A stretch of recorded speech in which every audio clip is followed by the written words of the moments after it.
आजच डाउनलोड करा आणि तुमच्या आवडत्या मालिकांचा आनंद लुटा। तुम्हाला माझं मन कधीच कळलं नाही।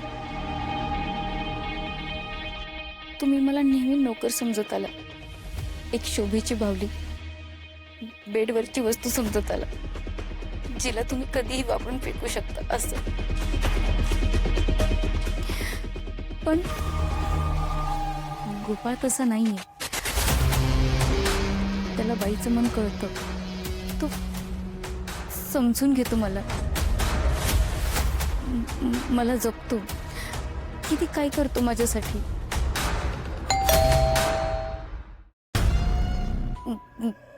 कोण? गोपाळ।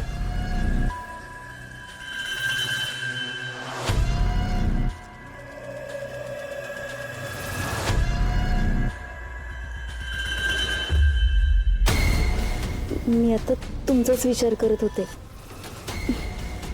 मला तुमचं फार कौतुक वाटतं, म्हणजे तुम्ही दिलेला शब्द पाळता। मला तुमच्याशिवाय नाही करमत। मला सुद्धा तुमच्याशिवाय अजिबात करमत नाही।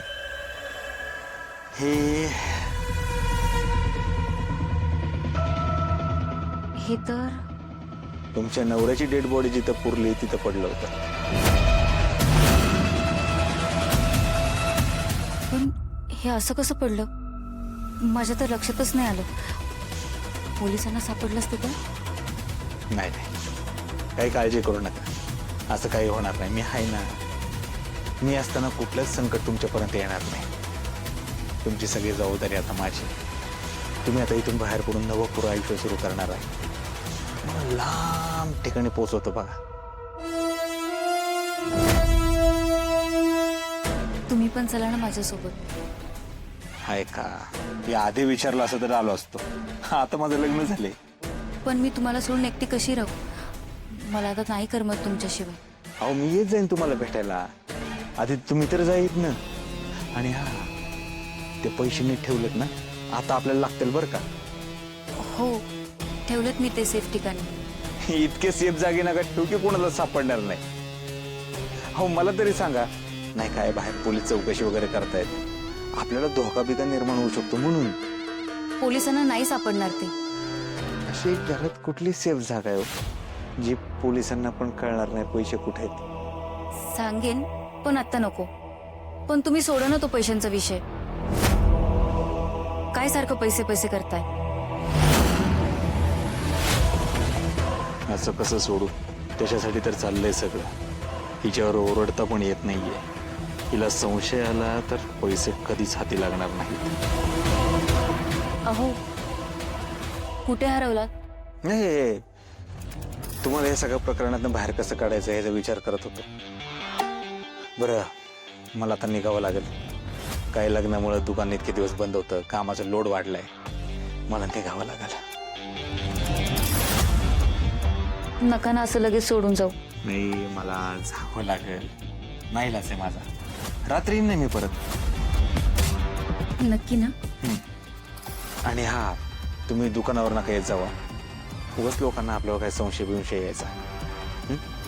हो, नाही येणार मी तिकडे, पुन्हा अशी चूक नाही करणार।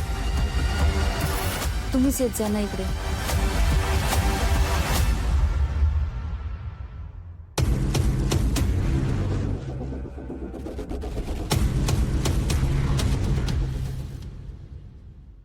अरे गोपाल कधी यायचा ना का? मला काय माहिती, येईल ना थोडं, थांब ना जरा। आला आला आला। काय रे, तुम्ही काय करता इथं? काय ऐका ना, उद्या बोला आपण। मला आता झोप आली, जाऊ घरी। मंग्या, कोणाला तरी लय झोप आली बाबा आजच। मला तर वाटतंय वाटत जाता जाता पेन पेलाय की। झालं तुमचं? काय लावलंय?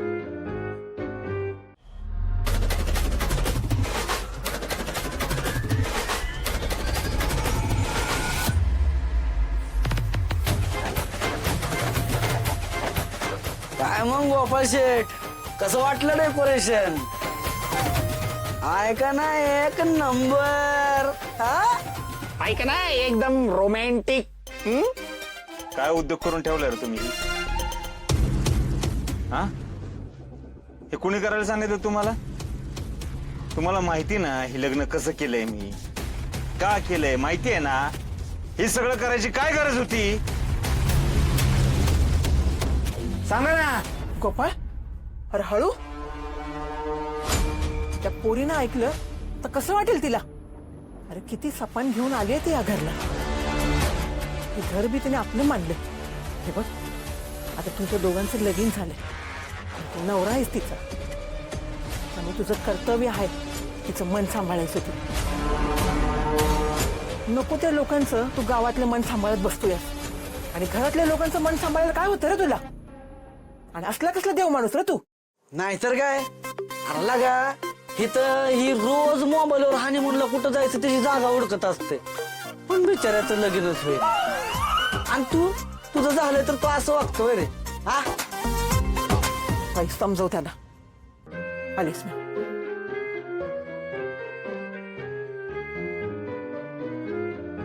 गोपाळ भावा, तुला आज मैदान का जावं लागत? हा, झालं तुमचं, निघा. मंग्या चल बाबा, कोणाला तर लयच घाई झाली, आपण जायची. चल बाबा, चल चल. बाय बाय गोपाळ, टाटा. बाय बाय, दरवाजा लाव.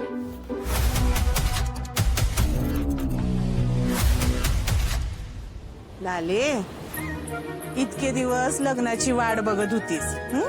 बघता बघता लग्न बी झालं, लग्नाची पहिली रात बी आली. आता तरी खुश आहेस ना? व हिच्या चेहऱ्यावरची लालीच सांगते की ही किती खुश आहे ते. नाहीतर मी तर लय घाबरले होते बाई. हा, जेव्हा बघावं तेव्हा तू घाबरलेलीच असतीस. वय ग लाले, तुझा चेहरा का असा पडल्यासारखं झालाय? वय ग. नाही, काही नाही. हे धर, घेऊन जा, गरम आहे बरं. काय ग? अगं नुसतं दूध दिलंयस वय, त्यात काहीतरी टाक की. रंजे, अगं तुला बी कळत नाही वय, दुधात बदाम केसराचा मसाला टाकायचा त्यो. अगं फुलताई, मी बदाम कुठून घालणारच होते, पण तेवढ्यात तू आलीस.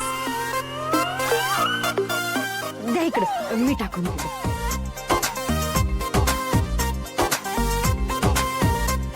लालित, मला संसाराचा अनुभव आहे म्हणून सांगते बघ तुला. संसाराच्या सुरुवातीला नवऱ्याच्या कलेने घ्यावं लागतंय बघ. तो काही बोलला, कसंही वागला तरी डोकं शांत ठेवायचं, त्याला काही बोलायचं नाही. आणि काही झालं तरी त्याच्यावर राग काढायचा नाही. त्याला काय पाहिजे काय नाही ते समज बघायचं बघ. त्यानं काय बी सांगितलं नाही पाहिजे, ते आपोआप तुला कळलं पाहिजे बघ. आणि हळूहळू त्याचं मन जिंकलं, तो आपला झाला की मग बघ कसा मिठीतून मुठीत येतोय का नाही त्यो. फुलताई, बर, आता दूध घेऊन जा आणि त्याच्याशी वाईज गप्पा मार, गोड बोल. आणि त्याचा मूड चांगला झाला ना व की मग हे दूध दे त्याला प्यायला. हे बघ, आज तुम्ही दोघांनी एकमेकांना समजून घ्यायचं असतं, तेव्हा जाऊन कुठे तुमचा संसार सुरळीत नीट चांगला पार पडेल बघ. कळलं का?